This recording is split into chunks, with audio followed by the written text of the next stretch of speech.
998 AD. The walls of Abydos tremble under the sound of axes tearing through shields like meat. 6,000 Norsemen have just landed from the Dnieper. Massive bodies, hollow eyes, no fear. On the other side, a rebel army waits. Heavy cavalry, spears, screams in Greek. But when the Vikings advance, something breaks on the Byzantine side. General Bardas Phocas, who had just declared himself emperor, falls from his horse. They say it was a stroke, but those who were close saw it. He saw the axes, and his heart simply stopped. The rebels flee, and the Vikings chase them across the plain, cheerfully hacking them to pieces, one by one. This is the birth of the Varangian Guard, but it wasn't an act of heroism, it was a transaction. Blood for gold, violence for status, freedom traded for an oath that would kill anyone who broke it. The version you know of loyal Vikings, honorable warriors, incorruptible guardians is true, but it's incomplete, because before they were Constantinople's deadliest weapon. They were killers, raiders, and refugees fleeing betrayals, defeats, and humiliations in the north. And what transforms an invader into the bodyguard of a living god? Fear, hunger, and the promise that when the emperor dies, you can shove both hands into the imperial treasury and take everything you can carry. But there's something darker here, a mystery that haunted Constantinople for centuries. Why did Vikings, men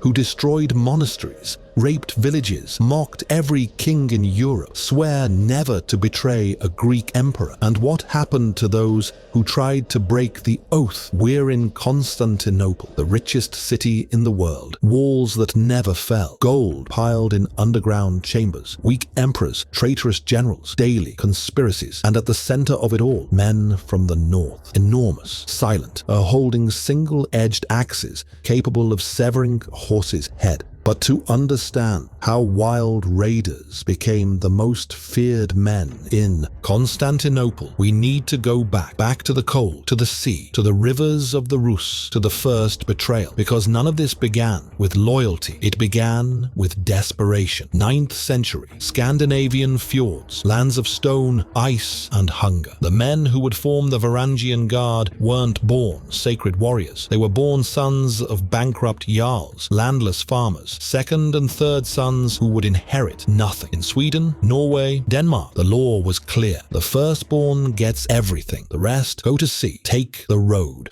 or become a corpse. So they descended. They crossed the Baltic in rotting wooden boats, no maps, guided only by greed. They entered through rivers, Neva, Volkhov, Dnieper, dragging ships through swamps, attacking Slavic villages, selling prisoners like cattle. They called that land Gardariki, the land of fortified cities. The Slavs called them Rus, rowers, invaders. But here was the contradiction. They didn't just want to destroy, they wanted to participate, because to the south, at the end of the rivers, lay Constantinople, the city of pure gold, silk, spices, wine, books written in Greek worth more than an entire ship. And even further south, Baghdad, Arab silver, dirham coins stacked like firewood. The Swedes understood first. They controlled the routes, founded trading posts. Kiev, Novgorod, small river kingdoms sustained by 3 commodities: honey, wax, and slaves. They sold captured Slavs to Byzantium, and Byzantium paid in gold. But outside, in the north, hunger continued and betrayal. 1030 AD, Norway. A 15-year-old boy watches his older brother, King Olaf, later sainted, get torn apart in a lost battle against Knut the Great, King of Denmark. The boy's name is Harald Sigurdsson, later Harald Hardrada, the Hard Ruler. He flees wounded, hidden by peasants, and is sent east to Kievan Rus. He has no throne, no army, nothing but rage and a destroyed name. And here the pattern is born. Every man who descended to Constantinople was running from something: defeat, exile, shame, debt, hunger. Byzantines didn't recruit Vikings for nobility. They recruited them because men without a homeland don't betray, because desperate men obey. Harold spends years in the Rus. He learns to fight in formation. He learns basic Greek. He learns that violence alone isn't enough. He sees the rivers, the Dnieper flowing down to the Black Sea, Kiev controlling everything, taxing every Viking ship that passes. And he hears the stories of Constantinople, Constantinople of the Varangian Guard, 6,000 Norsemen fighting for an emperor who pays in solid gold, who offers wine, women, marble palaces, and the greatest prize of all. When the emperor dies, each guard can enter the treasury and take everything he can carry in both hands. But there's something no one says out loud. Once you enter the guard, you don't leave alive. You either die in battle or die old and rich, but you never break the oath. So Harold decides. He takes a dozen men, descends the Dnieper, crosses the Black Sea, knocks on Constantinople's gates, and when he sees the walls 10 meters thick, stone and bronze, gleaming under the Mediterranean sun, he understands. This isn't a kingdom. This is a machine, and he's going to be its blade. 1034 AD.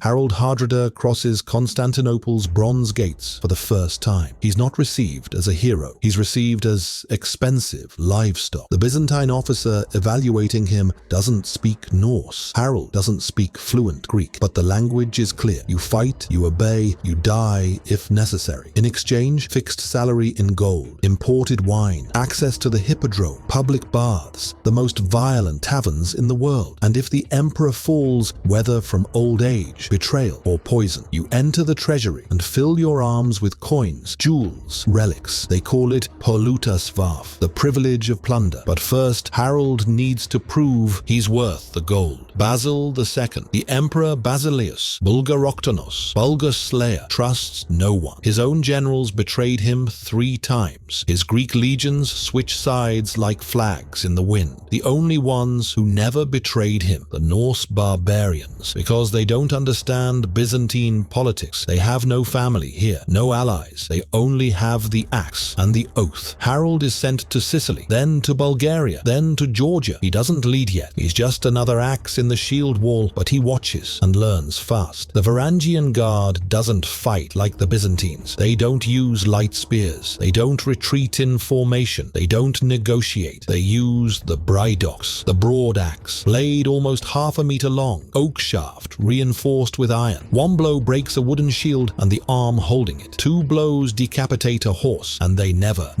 flee. Because the code is simple. Betray the emperor, death. Flee in battle, death. Steal from the imperial treasury, death. And it's not quick death. It's impalement. It's blinding with hot iron. It's being thrown from the top of the walls while the other guards watch and drink. During a siege in Sicily, Harold invents the most brutal tactic the guard ever used. He captures birds, attaches cloth soaked in resin to their tails, sets the birds on fire, and releases them back to their nests inside the city. The entire city burns from the inside out. The gates open. The Varangians enter. No one survives to tell the story. But there's a cost gold can't pay. Every man who enters the guard forgets how to live without obeying. He learns Greek, marries Greek women, buys houses in Constantinople, but never becomes Byzantine. He's suspended between 2 worlds, too violent for peace, too foreign to belong. And what comes next? The moment when one of these men breaks the oath.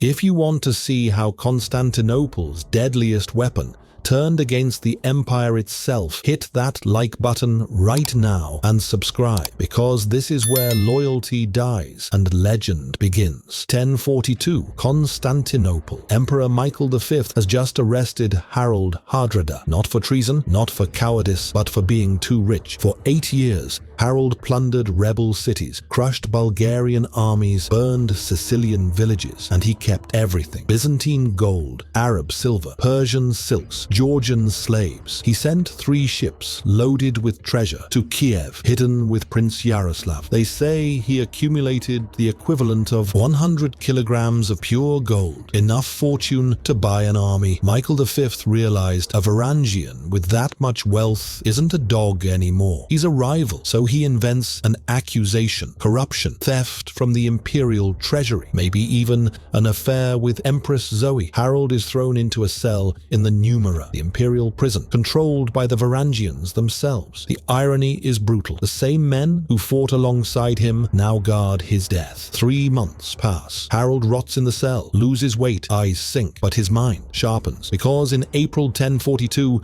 Michael V commits the fatal mistake. He tries to blind Empress Empress Zoe, his own adoptive mother. Constantinople explodes in revolt. The population invades the palace. Michael V flees to a monastery. The Varangians receive contradictory orders from the fugitive emperor, from the restored empress, from opportunistic generals. And in that power vacuum, they choose Zoe, not out of love, but because she promises to pay better. Zoe orders Harold released. Personally, he walks out of prison covered in filth, but smiling. But Zoe makes the same mistake as Michael. She thinks she can control Harold. When he asks permission to return to Norway, she refuses. With contempt. You swore to serve. You don't leave until I allow it. So Harold does something no Varangian ever did. He breaks the oath. June 1042, moonless night. Harold and 200 loyal men descend to the Golden Horn, the imperial harbor. They steal 2 dromen, Byzantine warships. Harbor guards shout, but they're stabbed in silence. One by one, the ships row out, and that's when Harold discovers the trap, the chain. Constantinople protects its harbor with a barrier of solid iron, chains with links thick as fists, suspended between 2 towers, capable of ripping the hull of any ship trying to pass. The second ship hits the chain, capsizes, sinks. Everyone drowns. Harold looks at the chain ahead, 50 meters. His men row hard,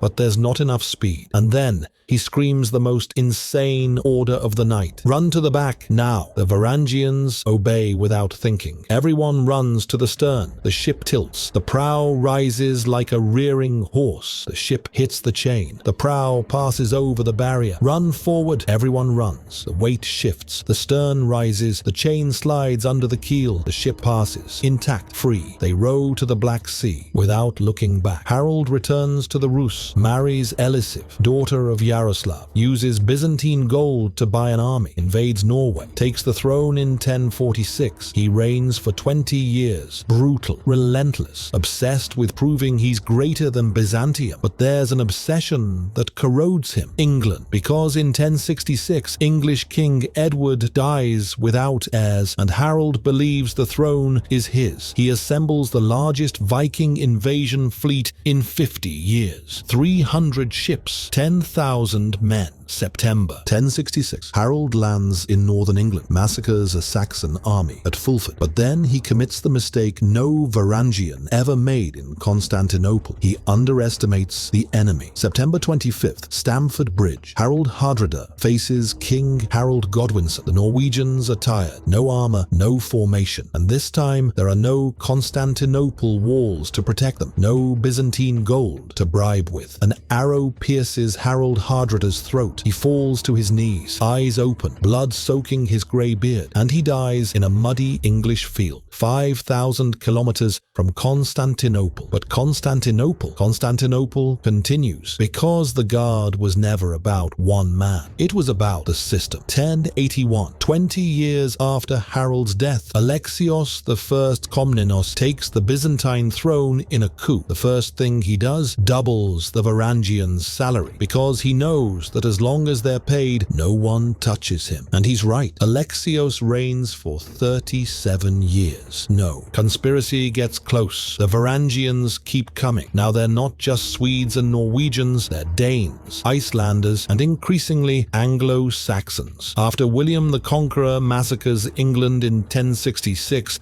thousands of Saxons flee east. They cross Europe, descend the Dnieper, knock on Constantinople's gates with one simple request: we want to kill Normans, and you pay. Byzantium welcomes them with open arms, because it discovered something the West took centuries to understand. Bought loyalty works better than inherited loyalty. The Varangian Guard fights in the First Crusade, not for the Crusaders, against them. When the Crusader army surrounds Constantinople in 1097, wanting Byzantine help, the Varangians position themselves on the walls with axes in hand. The Crusaders look up, see the Norse giants, and decide that help can wait. 1204, Fourth Crusade. Venetians and French Crusaders betray Byzantium and attack Constantinople Constantinople. For 3 days, the city resists. And who defends the walls? The Varangian Guard. They fight house by house, alley by alley, using 200-year-old axes passed from father to son. But there's not enough gold to buy miracles. The walls fall, Constantinople burns, and the last Varangians die, where they always died, protecting an emperor they couldn't save. So here are the answers. Why did Vikings swear never to betray a Greek emperor? Because it wasn't about faith, it was about price. The oath had market value. Breaking it meant losing access to the only place in the world where violence paid in pure gold. What happened to those who broke the oath? Death, always. Public impalement, blinding with hot iron, or simply disappearing in a numerous cell. Not as moral punishment, as product demonstration, because each execution of a traitorous Varangian